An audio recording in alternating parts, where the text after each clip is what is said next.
पराक्रम किया। भारत की सुरक्षा की दृष्टि से उस क्षेत्र में चीन दस्तक दे रहा है।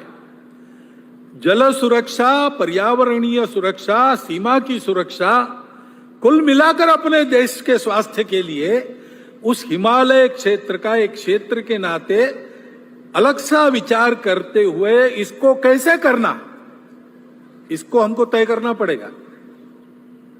ये तो एक क्षेत्र विशेष की समस्या हो गई, परंतु कुल मिलाकर ही हम अगर देश की स्थिति देखते हैं तो देश आगे बढ़ रहा है, आत्मविश्वास बढ़ रहा है, आगे जाना है, लेकिन आगे जाते समय दुनिया को नया रास्ता दिखाना है अपने स्व के आधार पर।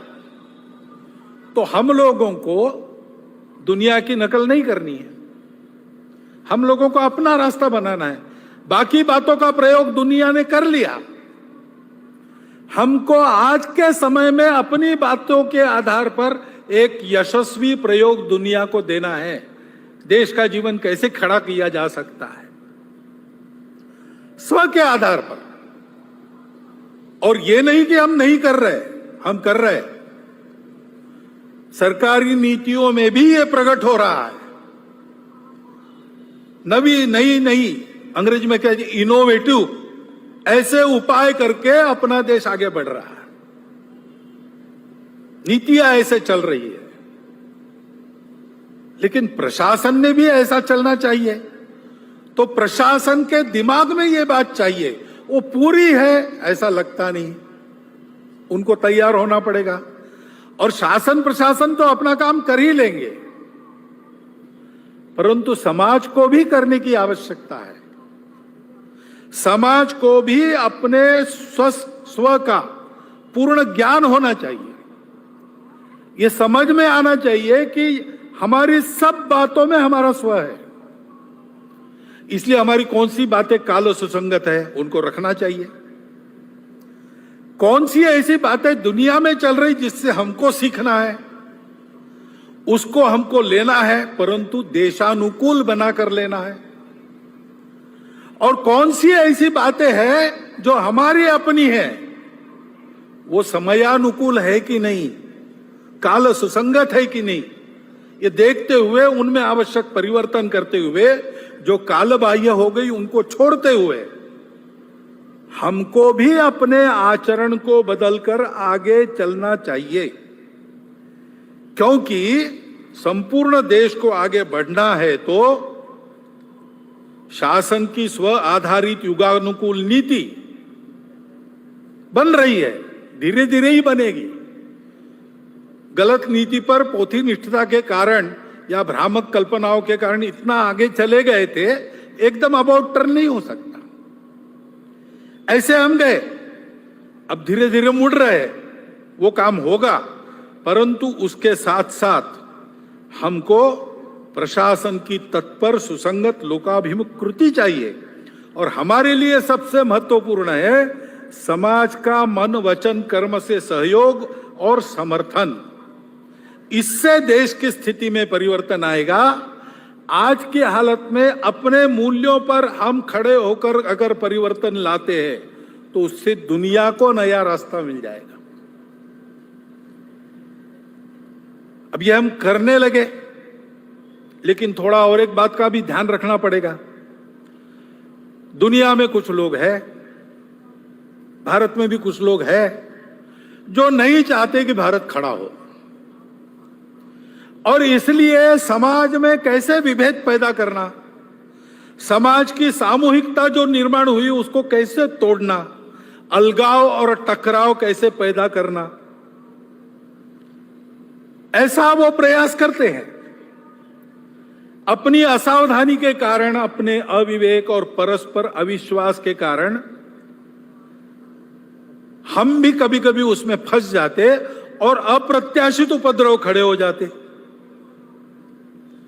क्योंकि भारत का उत्थान होगा तो कलह मिटेंगे, भारत का उत्थान होगा तो दुख जाएगा, शोषण जाएगा। इनके आधार पर अपने स्वार्थ का धंधा करने वाली दुनिया की और अंदर की जो ताकतें हैं, भारत बड़ा होने से उन पर मर्यादा आएगी। वो अपने खेल नहीं खेल सकेंगे, इसलिए इनका निरंतर विरोध चलता है। विरोध करने के लिए किसी विचारधारा का आवरण ये लोग ओढ़ लेते हैं, बड़ी चिकनी चुपड़ी बातें करते हैं, कोई बड़ा उद्देश्य, मन लुभावन उद्देश्य ऐसा घोषित करते कि हम इसके लिए काम कर रहे हैं, लेकिन उनका उद्देश्य दूसरा ही रहता है, अपना उल्लू सीधा करने का रहता है।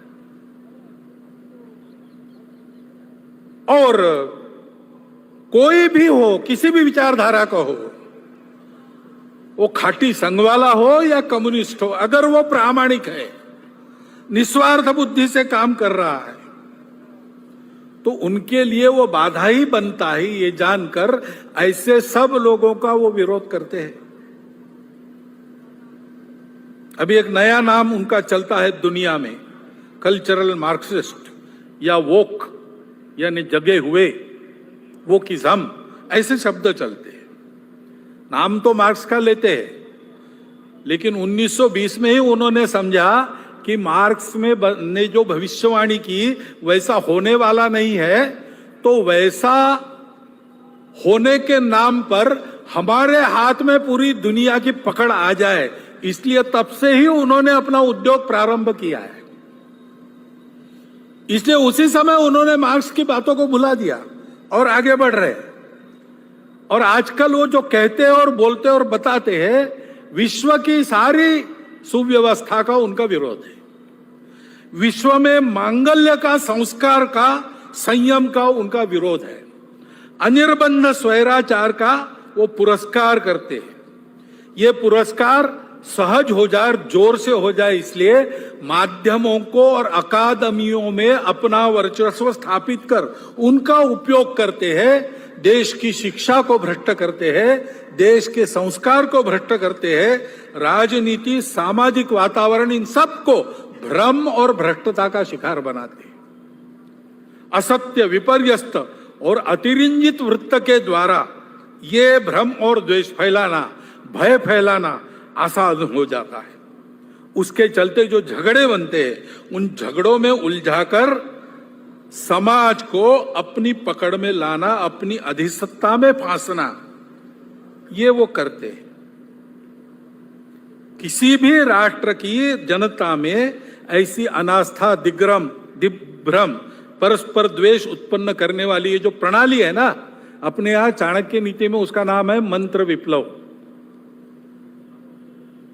विष से एक आदमी मरता है, बाणों से एक को ही मार सकते हैं, लेकिन मंत्र विप्लव से प्रजा सहित राजा का नाश होता है, ऐसी उक्ति है। ये इन लोगों से हमको ध्यान रखना पड़ेगा, बचना पड़ेगा। राजनीतिक स्वार्थों के लिए अपने प्रतिस्पर्धी को पराजित करने की जो उद्योग चलते हैं, उसमें इन शक्तियों के साथ गठबंधन करने का अविवेक भी चलता है। यह अपेक्षित नहीं है, लेकिन होता है। और समाज में अगर आत्मविस्मृति है, समाज में अगर अनेक प्रकार के भेद है, आपस में लड़ाई है, स्वार्थों की प्रतिस्पर्धा है, ईर्ष्या है, द्वेष है, तो फिर उनका काम आसान हो जाता है। और इसलिए इन आसुरी शक्ति को बल न बढ़े, ऐसा हमको देखना है। हम इधर उधर की घटनाएं देखते हैं तो ये सहज बात ध्यान में आती है कि ऐसा कुछ है। अभी मणिपुर की परिस्थिति को लेके अभी शांत हो रही है, लेकिन ये आपस में झगड़ा कैसे हुआ? बहुत वर्षों से वहां मणिपुरी मैतेई और मणिपुरी कुकी वो साथ में रहते हैं, अचानक कैसे झगड़ा हुआ? सीमा लगत क्षेत्र है वो भारत का, वहां पर ऐसा होना, वहां पर अलगाव की बातें खड़ी होना, वहां पर ऐसे आपस में झगड़े होना, इससे किसका फायदा है? बाहर की शक्तियों का भी फायदा है। बाहरी लोग थे क्या करने वाले? मजबूत सरकार है और तत्पर भी है। स्वयं गृह मंत्री वहां जाकर बैठे 3 दिन, और मिनिस्टर जाके वहां 15-15 दिन रहे, सारा प्रयास किया।